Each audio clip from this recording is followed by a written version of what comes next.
Halo warga, Assalamualaikum. Kata Pak Jokowi ada kenaikan PKH. Kok yang saya terima semakin sedikit? Bagaimana sih informasi yang sebenarnya? Ini bukan hoax kan? Simak terus video ini. Namun sebelum kita lanjut, bagi warga yang baru tahu channel ini, silakan klik subscribe dan tekan loncengnya juga, biar warga mendapatkan informasi video terbaru dari channel ini. Sebelum saya sharing mengapa dana PKH yang diterima itu lebih kecil dibanding sebelumnya, padahal katanya naik, saya akan mulai dengan mencoba untuk sharing tentang indeks bantuan sosial PKH tahun 2020. Bahwa PKH dibagi menjadi dua kelompok. Yang pertama adalah bantuan tetap setiap keluarga, di mana keluarga penerima manfaat PKH setiap tahun akan mendapatkan bantuan tetap ini. Bantuan tetap ini diberikan hanya sekali dalam setahun dan diberikan pada tahap pertama.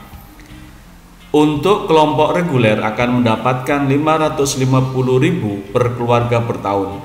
Sedangkan untuk PKH akses akan mendapatkan 1 juta per keluarga per tahun. Yang kedua, bantuan komponen setiap jiwa. Bantuan komponen ini terdiri dari ibu hamil akan mendapatkan total dalam 1 tahun 3 juta rupiah, anak usia dini 3 juta rupiah setiap tahunnya, anak SD 900.000 rupiah per tahun, anak SMP 1.500.000 rupiah per tahun, SMA 2 juta rupiah per tahun, disabilitas berat 2,4 juta per tahun, lanjut usia 70 tahun ke atas 2,4 juta rupiah per tahun. Bantuan komponen ini maksimal 4 orang dalam satu keluarga. Saya akan kasihkan contoh yang pertama, keluarga Fulan ada ibu, anak SD 1, anak yang sekolah di SMP 1. Berapa bantuan sosial yang diterima? Yang masuk pertama adalah anak SD, karena ibu yang belum berumur 70 tahun tidak masuk komponen tersebut. Anak SMP 1,5 juta rupiah, sehingga jika ditotal setiap tahun akan mendapatkan 2,400.000 rupiah. Untuk setiap tahap atau per 3 bulan, 2,4 juta dibagi 4 sama dengan 600.000 rupiah. Jadi distribusinya pada tahap 1, keluarga si Fulan akan mendapatkan 600.000 rupiah ditambah dengan komponen tetapnya 550.000 rupiah, sehingga di tahap 1 atau per 3 bulan pertama akan mendapatkan 1.150.000 rupiah, dan tahap 2 600.000 rupiah, begitu juga dengan tahap 3 dan tahap 4. Contoh yang kedua, keluarga Fulan terdiri dari seorang ibu hamil, 2 anak usia dini, 1 anak SD, 1 anak yang sekolah di SMP, dan 1 anak yang sekolah di SMA. Secara aturan, ke-5 atau ke-6 orang ini semuanya berhak mendapatkan, baik ibu hamil, anak usia dini, anak SD, anak SMP, atau anak SMA. Bagaimana bantuan sosial yang diberikan? Apakah semuanya mendapat? Yang mendapat pertama adalah ibu hamil. Kedua adalah anak usia dini, 2 kali 3 juta sama dengan 6 juta rupiah. Anak SMA 2 juta rupiah, sehingga setiap tahun jika ditotal akan mendapat 11 juta rupiah, dan setiap tahapnya akan mendapatkan 2.750.000 rupiah. Mungkin ada pertanyaan, kenapa kok tidak anak SD atau anak SMP yang dimasukkan?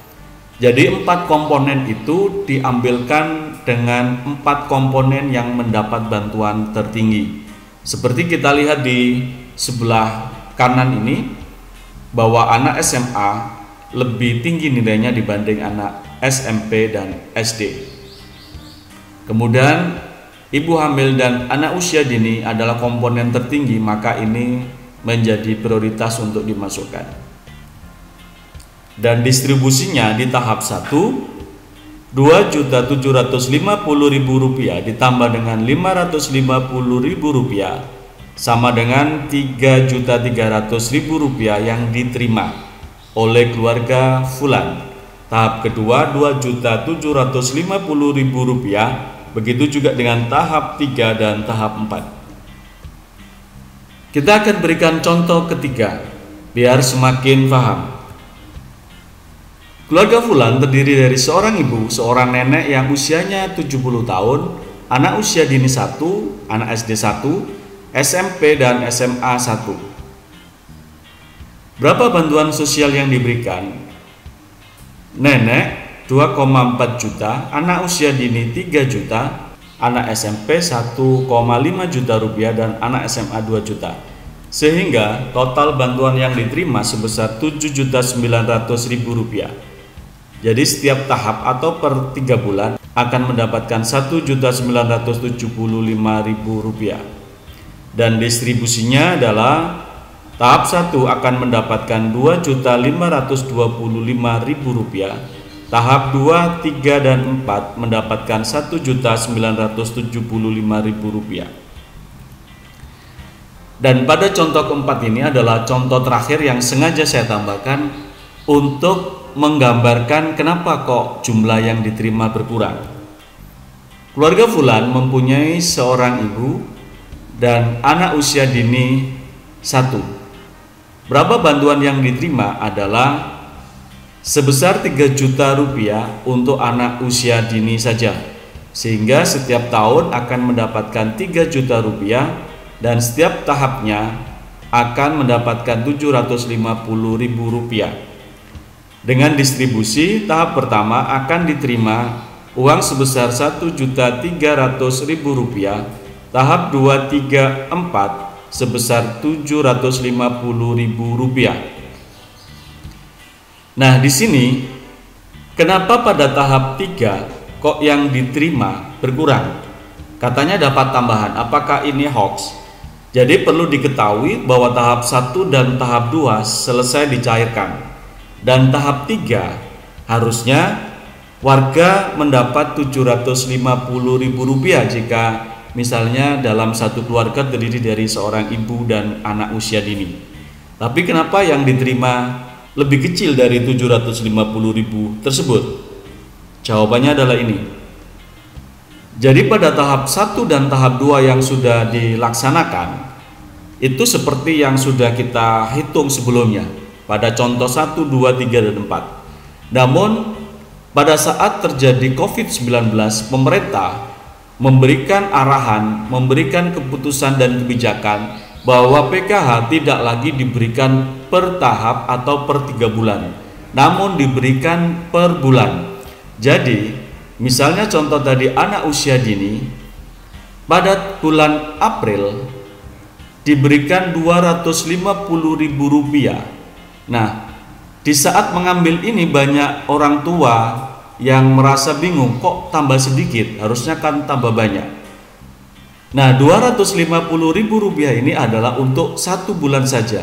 Bulan Mei ibu akan mendapatkan lagi, dan bulan Juni akan mendapatkan lagi. Sehingga jika ditotal ini jumlahnya sama dengan 3 bulan, yakni Rp750.000. Ini tentu berbeda dengan sebelumnya, bahwa sebelumnya untuk mendapatkan bantuan PKH harus menunggu 3 bulan. Sementara mulai bulan April sampai dengan Desember akan mendapatkan pencairan PKH itu setiap bulan. Terus tambahannya di mana? Tambahan pertama bahwa sebelumnya anak usia dini indeks yang diterima adalah 2,4 juta. Namun di tahun 2020 dinaikkan menjadi 3 juta rupiah. Namun coba kita perhatikan di total ini.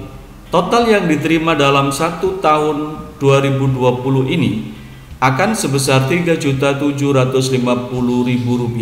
Dari mana? Pemerintah menambahkan 25% dari nominal 3 juta pada indeks yang diterima anak usia dini. Jadi 3 juta ditambah dengan seperempatnya atau 25%-nya. Jadi 3 juta ditambah dengan 25% yakni Rp750.000 sama dengan Rp3.050.000. Sehingga Bapak dan Ibu yang menerima PKH mulai bulan April, Mei, Juni dan seterusnya setiap bulan akan menerima pencairan PKH ini. Jadi kalau bulan ini merasa lebih kecil, tenang saja, karena sebetulnya jika ditotal secara keseluruhan maka nominalnya akan lebih banyak. Terima kasih wargaku sudah menonton, semoga bermanfaat. Silakan warga tuliskan komentar di bagian bawah video ini tentang permasalahan dan pengalaman warga semua saat mencairkan dana PKH ini. Dan jika video ini bermanfaat, jangan lupa warga untuk klik like and share. Salam Desa Maju.